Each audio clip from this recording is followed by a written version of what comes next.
Hello दोस्तों, good morning, सुप्रभात। आप सभी को समर क्लासेज में हार्दिक स्वागत है। दोस्तों तो कैसे हैं आप लोग? तो साथ साथ आप सभी लोग अच्छे होंगे। तो आइए आज हम लोग स्टार्ट करने जा रहे हैं 10th क्लास का जो पीयूषम भाग 2 का मंगलम चैप्टर है। इसका हम लोग सब्जेक्टिव देखेंगे। इससे पिछली क्लास में हम लोगों ने इसके ऑब्जेक्टिव के साथ साथ जो है इसके हिंदी अर्थों को देखने का काम किया था।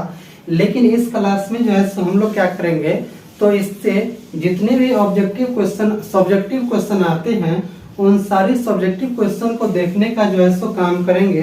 देखिए आप लोगों को पता ही होगा कि जो है सो 2 नंबर में जो है सो आप लोगों का सब्जेक्टिव क्वेश्चन भी क्या किया जाता है, पूछा जाता है। ठीक है, तो इसलिए क्या करेंगे हम लोग जो है सो सब्जेक्टिव क्वेश्चन को भी देखने का जो है सो काम करेंगे, किस तरीके से जो है सो क्वेश्चन पूछा जाता है। ठीक है, और देखिए मंगलम पाठ में खासकर जो है सो क्या होता है कि इससे हर एक साल जो है सो बोर्ड का एक जो है सो कहा जा सकता है कि जो है सो अपना एक जो है सो अलग उसका विचार है कि हर एक साल इससे एक क्वेश्चन जो है सो पूछता है। क्या करता है, तो एक क्वेश्चन इससे आपको पूछेगा ही पूछेगा। ठीक है, तो इसलिए क्या करेंगे हम लोग इसको जो है सो अच्छी तरीके से देखने का काम करेंगे।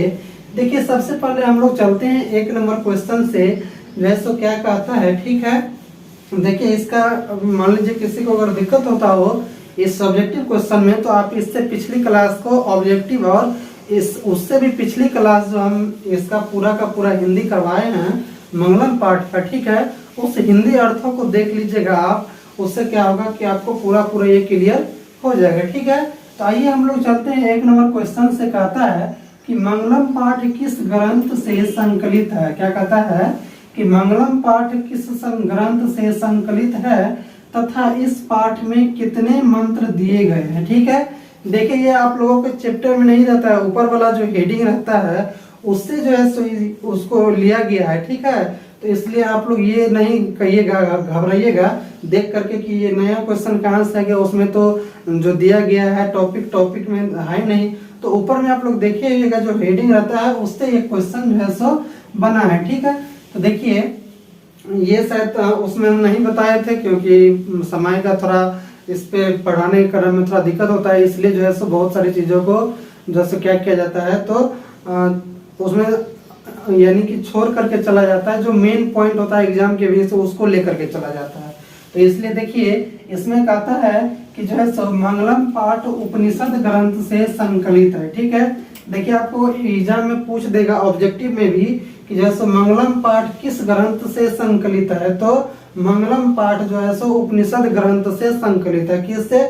उपनिषद ग्रंथ से। तो ऐसे ऑब्जेक्टिव आपका एक ऑब्जेक्टिव बन जाएगा। ठीक है, तो याद रखिएगा कि मंगलम पाठ उपनिषद ग्रंथ से संकलित है तथा इस पाठ में 4 उपनिषद से कुल 5 मंत्र लिए गए हैं। कितने मंत्र लिए गए हैं?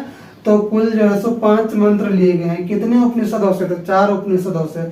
ऐसे ही आपको देगा एग्जाम में कि मंगलम पाठ से कितने उपनिषदों से कितने मंत्र लिए गए हैं, तो 4 उपनिषदों से कुल 5 मंत्र लिए गए हैं। या ऐसे भी आपको दे देगा कि मंगलम पाठ में कितने उपनिषदों की चर्चा की गई है, तो 4 उपनिषदों की चर्चा की गई है। ठीक है, और ऐसे भी आपको पूछ सकता है कि मंगलम पाठ में जो है सो कुल कितने मंत्रों का उच्चारण किया गया है या मंत्रों का जिक्र किया गया है, तो 5 मंत्रों का जिक्र किया गया है। तो इस तरीके से यहाँ से भी 3-4 क्वेश्चन आपका ऑब्जेक्टिव बन सकता है। ठीक है, तो इसको आप लोग ध्यान रखिएगा। तो इस तरीके से समझ गए कि मंगलम पाठ उपनिषद ग्रंथ से संकलित है तथा इस पाठ में 4 उपनिषद से कुल 5 मंत्र लिए गए हैं। कितने मंत्र लिए गए हैं?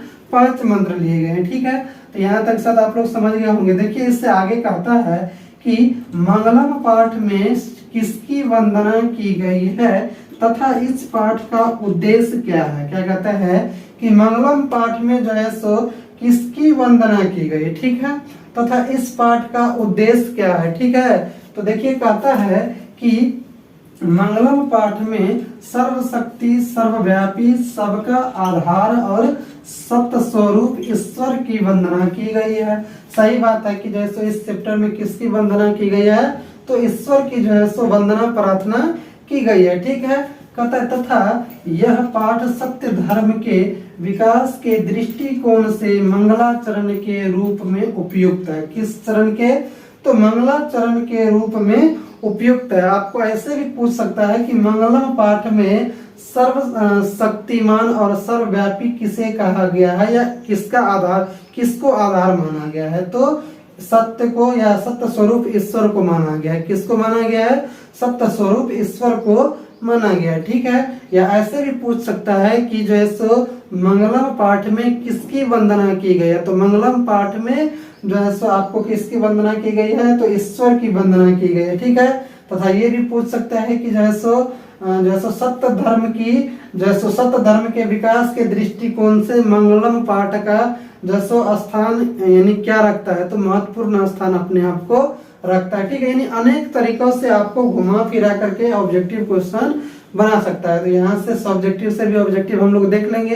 ठीक है। तो समझ गए कि मंगलम पाठ में सर्वशक्ति, सर्वव्यापी, सबका आधार और सर्वसत्य स्वरूप ईश्वर की वंदना की गई है तथा यह पाठ सर्व सत्य धर्म के विकास के दृष्टिकोण से मंगलाचरण के रूप में उपयुक्त है। ठीक है। तो इस तरीके से समझ गए कि मंगलम पाठ में किसकी वंदना की गई है तथा इस पाठ में जो है सो इस पाठ का उद्देश्य क्या है। तो इसी तरीके से आपको 2 नंबर मिल जाता है। इसमें ऐसे ही आपको देगा और ऐसे लिखना होगा। ठीक है। तब जाकर के आपको 2 का 2 नंबर पूरा का पूरा मिलता है। ठीक है। देखिए इससे आगे हम लोग चलते हैं। इससे अगला क्वेश्चन कहता है 3 नंबर कि मंगलम पाठ के आधार पर सत्य की महत्ता को बताए। क्या करे कि मंगलम पाठ के आधार पर सत्य की महत्ता को बताए। ठीक है। देखिए कहता है कि जो है सो हमेशा सत्य की ही जीत होती है, असत्य की नहीं। सत्य के द्वारा ही परम पिता परमेश्वर तक पहुंचने का मार्ग विस्तार होता है। किसका विस्तार होता है? मार्ग। तो परम पिता परमेश्वर का जो है सो मार्ग क्या होता है?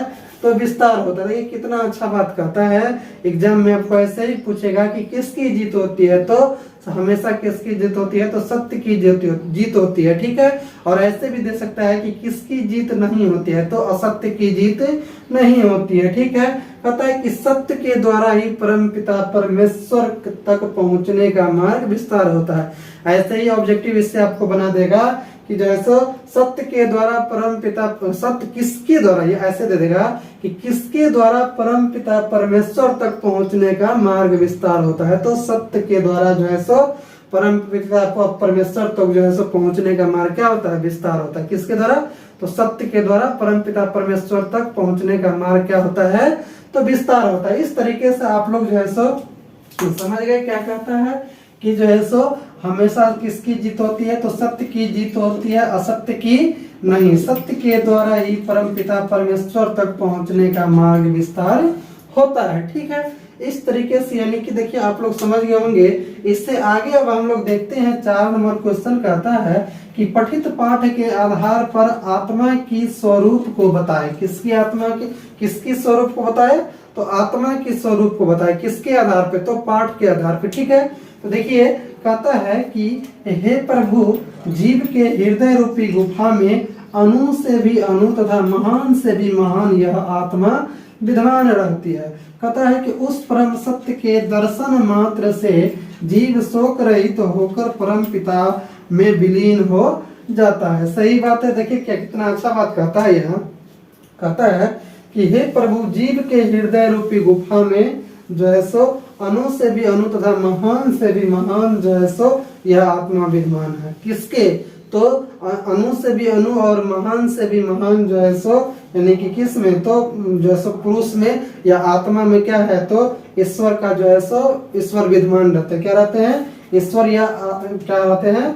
जो है सो भगवान क्या होते हैं? विद्यमान होते हैं। यही चीज को यहाँ कहा है कि हे प्रभु, जीव के हृदय रूपी गुफा में अणु से भी अणु तथा महान से भी महान यह आत्मा विद्यमान है। क्या है? आत्मा विद्यमान है। उस परम सत्य के दर्शन मात्र से जीव शोक रहित तो होकर परम पिता में विलीन हो जाते हैं। ऐसे ही एग्जाम में आपको दे देगा कि जो है सो किसके दर्शन मात्र से जो है सो यानी कि शोक रहित तो होकर जो है सो जीव शोक रहित तो होकर परम पिता परमात्मा में विलीन हो जाते हैं। तो किसके? तो परम सत्य के द्वारा जो है सो वो परम सत्य के दर्शन से क्या होते हैं? तो वे जो है सो जीव शोक रहित होकर परम पिता परमात्मा में विलीन हो जाते हैं। ठीक है। तो इस तरीके से आप लोग याद रखिएगा इसको। देखिए इससे आगे हम लोग देखते हैं क्या कहता है। 5 नंबर क्वेश्चन कहता है कि मंगला पाठ के आधार पर विद्वान के चरित्र पर प्रकाश डाले। किसके आधार पर? तो मंगलम पाठ के आधार पर जो है सो विद्वान के चरित्र पर क्या करे? तो प्रकाश डाले। देखिए कहता है कि हे प्रभु, जिस प्रकार बहती हुई नदी अपना नाम और रूप को छोड़कर समुद्र में विलीन हो जाती है, उसी प्रकार, देखिए यहाँ पे थोड़ा जगह कम था, इस वजह से हम बता ही देते हैं, थोड़ा ही इसमें और जुटेगा आगे, ठीक है ना। यहाँ से उसी प्रकार से आगे थोड़ा ही और जुटेगा। तो ऐसे ही आपको देखना है, लिखना है कि हे प्रभु, जिस प्रकार बहती हुई नदी अपना नाम और रूप को छोड़कर समुद्र में विलीन हो जाती है, उसी प्रकार, इससे आगे लिखना है कि उसी प्रकार विद्वान लोग अपना नाम और रूप से मुक्त होकर, कौन लोग? तो विद्वान लोग जो है सो अपना नाम और रूप से मुक्त होकर के जो है सो क्या होते हैं? तो परम पिता परमात्मा रूपी दिव्य प्रकाश में क्या होते हैं? तो विलीन हो जाते हैं। कौन? तो विद्वान लोग, ठीक है। तो इसी तरीके से आप जो है सो इसको याद रखिएगा कि जो है सो हे प्रभु, जिस प्रकार बहती हुई नदी अपना नाम और रूप को छोड़कर समुद्र में विलीन हो जाती है, उसी प्रकार विद्वान लोग, कौन लोग? उसी प्रकार विद्वान लोग अपना नाम और रूप को छोड़कर क्या होता है? तो परमात्मा रूपी दिव्य प्रकाश में क्या होते हैं? तो विलीन हो जाते हैं। किसमें? तो परमात्मा रूपी दिव्य प्रकाश में वो विलीन हो जाते हैं। कौन? विद्वान लोग, ठीक है। ऐसे भी आपको एग्जाम में दे देगा कि कौन जो है सो अपना नाम और रूप को छोड़कर जो है सो क्या होता है? तो समुद्र में विलीन हो जाता है। तो नदी जो है सो क्या होता है? तो अपना नाम और रूप को छोड़कर जो है सो क्या होता है? तो विलीन हो जाता है। किसमें? तो समुद्र में। कौन? तो नदी। नदी अपना क्या करता है कि उसको कोई नाम रूप से जैसे कोई लोभ मोह नहीं होता है, वो जो है सो निस्वार्थ भाव से क्या होता है? हिमालय से निकलती है और वह बहती हुई क्या होता है? तो समुद्र में जाकर के